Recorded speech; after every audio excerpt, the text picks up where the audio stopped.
ஸ்பர்ஷான் கிருத்வா பகிர்பாக்யாம் சக்ஷுச்சைவாந்தரே ப்ருஹோ.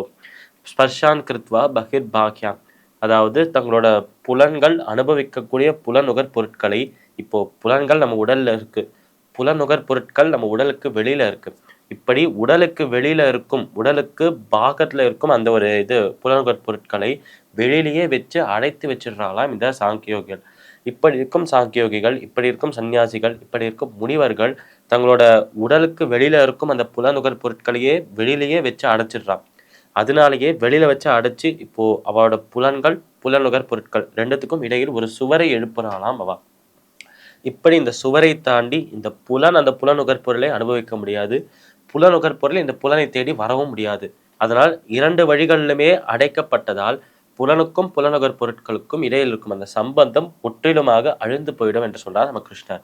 அதாவது ஒரு முனிவரானவர் எப்படி நிம்மதியாக இருக்கார், மனதை ஒருநிலைப்படுத்தி கொண்டு அமைதியாக சாந்தமாக எப்படி இருக்கிறார் என்றால், இதுதான் முதல் ஸ்டெப்பாக, முதல் படியாக இருக்கு.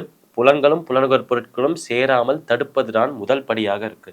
இரண்டாவது படியாக, இரண்டாவது விஷயமாக என்ன இருக்கு என்றால், ஸ்பர்ஷான் கிருத்வா பகிர்பாக்யாம் சக்ஷுச்சைவாந்தரே ப்ருவௌ, அதாவது தங்களோட கண்களை வேறு எங்கும் செலுத்தாமல் இரண்டு கண்களையுமே இந்த இந்த மூக்கும் இந்த நெற்றியும் இணையும் ஒரு பகுதியாக இருக்கும் அந்த பகுதியில் தங்களோட கண்களை செலுத்த ஆரம்பிப்பாளாம்.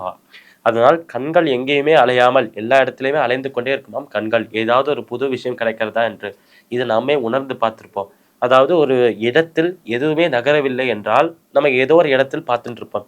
டக்குன்னு ஏதோ ஒரு இடத்துல மூவ்மெண்ட் தெரிஞ்சது என்றால், ஏதோ ஒரு இடத்துல ஏதோ நகர்ற மாதிரி இருந்தது என்றால், என்ன நகர்றது என்று டக்குன்னு நம்மளோட கண்கள் பார்க்க ஆரம்பிப்பான். இது நம்ம எல்லாருக்குமே தெரிஞ்சிருக்கும், நம்ம எல்லாருமே அனுபவப்பட்டிருப்போம். ஆனால் இப்பேற்பட்ட யோகிகள் இவரோட கண்களை இந்த மூக்கும் இந்த ஒரு நெற்றியும் இணையும் ஒரு இடமாக இருக்கும், அந்த புருவங்கள் இணையும் ஒரு இடமாக இருக்கே, அப்படி புருவங்கள் இணையும் அந்த இடத்தில் தங்களோட கண்களை செலுத்துகிறார்கள். அதனால் முற்றிலும் சுற்றிலும் இருக்க எந்த ஒரு விஷயத்து மீதும் அவரோட கவனம் போகாமல் இருக்கும். இதுவே இப்போ நம்ம அந்த விஷயத்தை செய்ய ஆரம்பித்தோம் என்றால் நமக்கு உடனே அது வராதாம். இவர்களுக்கு அதை செய்து செய்து பழக்கமான காரணத்தினால் அந்த புருவங்கள் இணையும் அந்த இடத்திலேயே தங்களோட கண்களை வைக்கிறார்கள். சக்ஷு செய்வாந்தரே புருவம் பிராணாபானோ சமோகிருத்வா நாசாபியந்தர சாரினோ. இப்படி இரண்டு படிகளை சொல்லியாச்சு. முதல் படியாக, முதல் செயலாக இருப்பது அந்த புலன்களும் புலனுகர் பொருட்களும் சேராமல் தடுப்பது.